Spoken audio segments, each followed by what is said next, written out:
इज़्ज़तें, शोहरतें, चाहतें, उल्फतें, इज़्ज़तें, शोहरतें, चाहतें, उल्फतें, कोई भी चीज़ दुनिया में रहती नहीं है। आज मैं हूँ जहाँ कल कोई और था, आज मैं हूँ जहाँ कल कोई और था। एक वो भी दौर था और एक ये भी दौर था। माननीय सभापति महोदय, एक नए सदस्य होने के नाते राज्यपाल के भाषण पर मुझे अपने विचार प्रस्तुत करने के लिए जो आपने अवसर दिया है, मैं बहुत आपकी आभारी हूँ। 40-45 सालों से जिस विधानसभा में कांग्रेस की हुकूमत थी और जिसको मुंह तोड़ जवाब देने का काम मेरी पूजनीय जनता कामा की विधानसभा ने, ब्रज मेवात क्षेत्र की आवाम ने किया है, उनको भी इस मंच से आपके माध्यम से शुक्रिया अदा करना चाहती हूँ, धन्यवाद करना चाहती हूँ। माननीय सभापति महोदय, बहुत कुछ सुन रहे हैं, हमारे पक्ष के साथीगण भी, हमारे विपक्ष के सम्मानित साथीगण भी। ये पवित्र मंदिर है लोकतंत्र का। एक एक शब्द, एक एक लफ्ज यहाँ पर चिन्हित किया जाता है, तभी हम और आप यहाँ के दिग्गज साथी जैसे स्वर्गीय भैरव सिंह शेखावत जी को याद करते हैं। आज भी उनका एक एक लफ्ज इस सदन के स्वर्णिम अक्षरों में लिखा जाएगा। मैं डॉक्टर भीमराव अंबेडकर साहब को याद करना चाहती हूँ। उनके द्वारा रचित संविधान को 75वां साल लागू हो रहा है।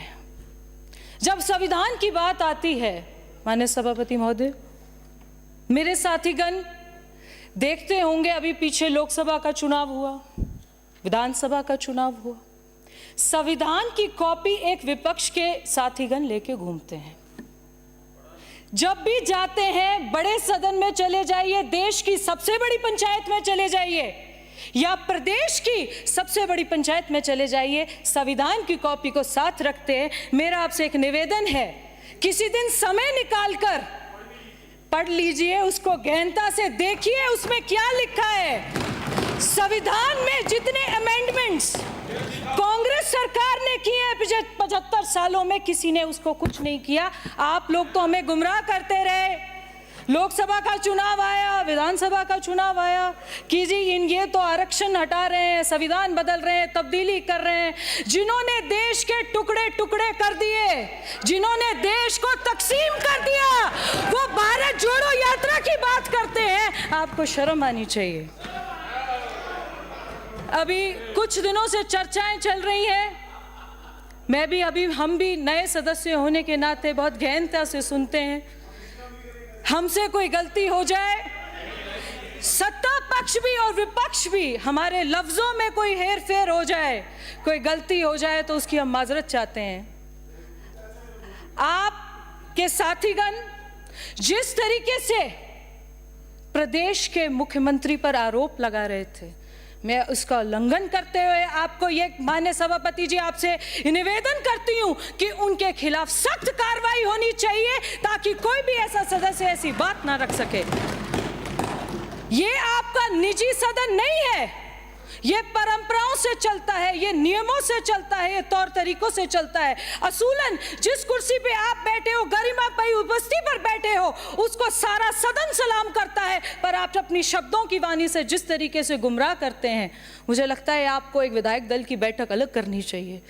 सिर्फ मैनरिज्म्स पे करनी चाहिए, सिर्फ जेस्चर्स पे करनी चाहिए। एक सेशन आप भी लगाइए। हमारे यहाँ तो प्रशिक्षण का बहुत बड़ा केंद्र है, प्रशिक्षण होते रहते हैं। एक प्रशिक्षण आप भी संविधान पे रखिए तो पता चलेगा कि संविधान में अंकित क्या है। जब महामहिम राज्यपाल जी बोल रहे थे, अभी भाषण दे रहे थे, constitution of India declares it कि एज अ स्टेट, जो वो स्टेट के पूरे वलावली है, हेड है, he exercises the same powers as the president of the country. If you are in a position कि आप एक राज्यपाल अभी भाषण दे रहे हैं और आपके साथीगण उसको उठ उठ कर उनको टोक रहे हैं, इससे बड़ी शर्मिंदगी की बात इस सदन में देखने को नहीं मिलेगी। मैं सभापति महोदय आपके माध्यम से ये बताना चाहती हूं कि जो कांग्रेस सरकार का एक मैनिफेस्टो था, मेरी कम उम्र है तो कम तजुर्बा भी है, जनता के लिए और जनता द्वारा शासन, इसका अर्थ जनता का, हम लोकतंत्र की मूल भावना को अगर लेकर चलेंगे, जनता के लिए और जनता द्वारा शासन। जिस प्रकार से 5 साल बेमिसाल में हर विधानसभा में एक मुख्यमंत्री बिठाकर आपने बिठाया, आपने जनता को किस प्रकार से लूटा, किस प्रकार से गुमराह किया और लोकतंत्र की किस प्रकार से हत्या करी, इसका करारा जवाब हमने तो आपको दे ही दिया था, जनता ने आपको दिया है। अभी 90 दिन पहले एक उपचुनाव हुआ है, हमारा तो कुछ नहीं था, आप ही के था। हमने क्या ले लिया? हमने तो वही लिया कि 3-4 जगह ऐसी है जो आपके थे, वहां पे आपकी जमानत जब्त हुई, हमारा कुछ नहीं था।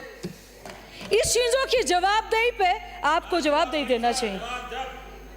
आपकी जमानतें वहां जब्त हुई जहां आपके अपने आदमी थे। समय बताएगा। समय और जनता सबकी भाग्यवान है, हमारी अकेली की नहीं है। दूसरा, सभापति महोदय, संवेदनशील, पारदर्शी एवं जवाबदेही होगी। आपसे जनता जवाब मांगती रही और आपके जो नेता हैं 5 सितारा होटल में बैठकर डील करते रहे। आप यहां पर आरोप लगा रहे हैं, पिछले 5 साल के कागज और अखबार निकाल के देखिए। बजरी माफिया, लैंड माफिया, खनन माफिया, ड्रग माफिया, सबके ताल्लुकात अंदरूनी और बाहरी रूप से आपके यहां से निकले हैं। किरोड़ी लाल जी हमारे बहुत ही प्रिय साथी हैं, सम्मानित साथी हैं। वो भारतीय जनता पार्टी के बहुत मजबूत और गद्दावर नेता आज हैं, कल भी थे और हमेशा रहेंगे। आप ऐसा एक भी, ये इस प्रदेश का सौभाग्य है कि भजन लाल शर्मा जैसा ईमानदार, कर्मशील और काम करने वाला मुख्यमंत्री मिला है, जो अपनी जनता को नहीं, अपने विधायकों को नहीं, विपक्ष के विधायकों को भी जब समय मांगते हैं तब मिलता है। आपने वो समय देखा है कि आपका आपसी तालमेल बिगड़ा रहता था, आपको ये पता नहीं था किसके द्वार पे जाके क्या कहना है, कहां जाके क्या मांगना है, किनसे जाके कैसे टिकट मांगेंगे। आप तो 5 साल आपसी तालमेल को बिगाड़ने में लगे रहे। ये डबल इंजन की सरकार है, ये एकजुट होकर चलने की सरकार है, ये विकास की सरकार है, ये प्रगति की सरकार है। आपकी तरह तालमेल, आपसी बिगाड़ की तरह सरकार नहीं है। हमारे मंत्रीगण बैठे हैं, एक भी किसी भी मंत्रीगण पे 1 रुपए का आरोप नहीं लगा सकते आप। ये 1 साल की जो पूरी हमारी भागीदारी है वो ये है। आपने बोला जी ट्रांसफर खोल दिए, आपके एक मजबूत बड़े साथीगण कह रहे थे बहुत अच्छा किया जी ट्रांसफर खोल दिए। ये वो सरकार है कि आपके लगाए अधिकारियों को राज कैसे बदलता है और जनता के लिए कैसे काम करना है, भ्रष्टाचार छोड़कर इस सरकार ने सिखाया है। ये किसी और के सरकार का नहीं सिखा सकते थे। राज्यपाल जी के अभिभाषण के बाद चर्चाएं आती रहीं कि जी विजनलेस है, मार्ग नहीं है, किसी तरीके का आगे डिटेल्ड पर्पस नहीं है, 1 साल का जो मार्गदर्शन होता है। हम इनसे पूछना चाहते हैं, आपके साथ 5 साल थे, आप राजस्थान को किसी भी प्रकार से कैसे भी डेवलप कर सकते थे, आपने उस पर गौर नहीं किया। और आपको जो एक न्यूट्रल स्टेट का हेड है, पहले तो हमारा राज्यपाल नहीं है, आप सभी का राज्यपाल है, 200 के 200 विधायकों का राज्यपाल है, किसी एक पार्टी का, किसी एक विधायक का राज्यपाल नहीं, आप सभी का राज्यपाल है। आप उनको इंक्लूजन में लेते, आप कुछ अपनी, जब आपके पास समय था उसको उस हिसाब से लेते, पर नहीं। राइजिंग राजस्थान का मुद्दा चल रहा है। मैं पहले मुख्यमंत्री जी को बहुत आभार प्रकट करना चाहती हूँ। ये ग्लोबल समिट तो होते ही है, हर सरकार करती है, आपने भी किए हैं। और आपने किस प्रकार की इंडस्ट्रीज, उद्योग, लघु उद्योग, स्किल डेवलपमेंट इंडस्ट्रीज, किस तरह की इंडस्ट्रीज आपने लगाई हैं, उस सभी को हमने देखा है। मैं मुख्यमंत्री जी को धन्यवाद देना चाहती हूं कि पहले साल में के अंदर हर जिले में और पूरे प्रदेश में राइजिंग राजस्थान का इतना सक्सेसफुल इवेंट करने के लिए मैं मुख्यमंत्री जी का बहुत बहुत धन्यवाद करना चाहती हूँ। सभापति महोदय,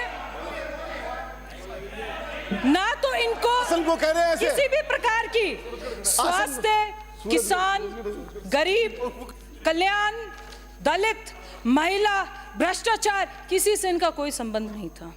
जिस तरीके की महिलाओं के साथ दरिंदगी हमने देखी है, जो कुशासन हमने देखा है, ये ई गवर्नेंस की बात करते हैं, लॉ एंड ऑर्डर की बात करते हैं, जिस प्रकार से लॉ एंड ऑर्डर की धज्जियां उड़ती हमने कांग्रेस शासन में देखी हैं, उसका एक नुमाइंदा मैं आपको बताना चाहती हूं। एक और गंभीर बीमारी से हम और आप पीड़ित हैं, उसको साइबर क्राइम कहते हैं, और उसका अड्डा पूरे देश का घनश्याम जी कामा विधानसभा को बनाकर वहां पर साइबर क्राइम को इन्हीं के साथियों ने प्रमोट किया, और साइबर क्राइम की जितनी गतिविधियां थी उसके पहली बार निर्वाचित होकर आई है, एक बिल्कुल युवा विधायक इतनी बढ़िया तरीके से बोल रही है। 2 मिनट और बोलने दीजिए, हमारी पार्टी का समय कम कर देना पड़ेगा। सभापति जी, हम साइबर क्राइम से पीड़ित हैं। मैं माननीय मुख्यमंत्री जी का धन्यवाद करना चाहती हूं कि उन्होंने साइबर क्राइम की जो गतिविधियां पूरे देश भर में जूझ रही थी, कामा विधानसभा और झुरेड़ा से लेकर पहाड़ी तक की, उसको 70% रोककर आम जनता को एक विश्वास दिलाया है कि ऐसा आगे नहीं होगा। साइबर क्राइम का पूरा अड्डा यह विधानसभा बन चुकी थी, उसका मैं माननीय मुख्यमंत्री जी को धन्यवाद देना चाहती हूँ। गौ हत्या और गौ कशी के जो मुकदमे दर्ज नहीं होने देती थी आपकी सरकार ये सोचती थी कि किसी प्रकार से ये जीव हत्या हो रही है, पशु हत्या हो रही है, गौ हत्या हो रही है, उसको दर्ज नहीं देने देती। उसमें 70% कटौती लाकर मुख्यमंत्री जी ने तुरंत आरोपियों को गिरफ्तार कर एक ऐसा नुमाइंदा इस प्रदेश के लिए पेश किया है जिससे सुखद और प्रगतिशील राजस्थान की हम उम्मीद कर सकते हैं। मंदिर माफिया, ब्रज क्षेत्र सबसे ज्यादा मंदिरों के लिए जाना जाता है, अपनी क्रीड़ा स्थली श्री कृष्ण जी की क्रीड़ा स्थली के लिए जाना जाता है। वहां पर आपके मंदिर माफियाओं के नगर पालिका द्वारा अवैध रूप से पट्टे देकर उनकी अवैध रूप से रजिस्ट्रियां हो रही थी। माननीय मुख्यमंत्री जी ने संज्ञान में लेकर ऐसे मंदिरों के जमीनों पर जो अतिक्रमण हो रहे थे उसको रोका है और जवाब दिया है कि जो पिछली जितनी भी रजिस्ट्रियां कांग्रेस के टाइम पे अवैध रूप से करोड़ों अरबों रुपए की हुई है उनको लाके लिया जाए और उनको निरस्त किया जाए। मैं सभापति महोदय आपके माध्यम से एक बात रखना चाहती हूं, हमारे संस्कृति में और हिंदुस्तान में हर मजहब और हर धर्म में गौ का बहुत बड़ा दर्जा माना जाता है। गौ हत्या के बहुत सारे केस ना केवल हमारी साइड है पर पूरे राजस्थान में देखे जाते हैं। इसके लिए एक नियम, गौ हत्या को रोकने के लिए एक नियम लाना चाहिए ताकि हम जीव हत्या से बचकर ये पूरा संदेश दे सकें। और ये किसी एक मजहब का नहीं, किसी एक धर्म का नहीं, किसी एक जात का नहीं, पूरे एक एक नागरिक का है। और मुझे लगता है इस सदन में बैठे हमारे साथी इसके साथ समर्थन करेंगे। आपने मुझे इतना बोलने का समय दिया, आप सभी का धन्यवाद। जय हिंद, जय भारत, जय राजस्थान, बोल गिरिराज महाराज की जय।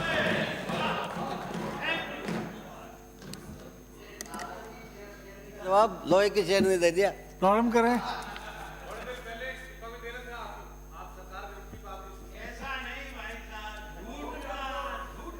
माननीय सभापति महोदय, महामहिम राज्यपाल के अभिभाषण पर बोलने का मौका दिया, आपका और मेरे पार्टी के नेताओं का बहुत बहुत धन्यवाद। माननीय सभापति महोदय, इस वाद विवाद जो आपका अभिभाषण है वो 168 पेज का जो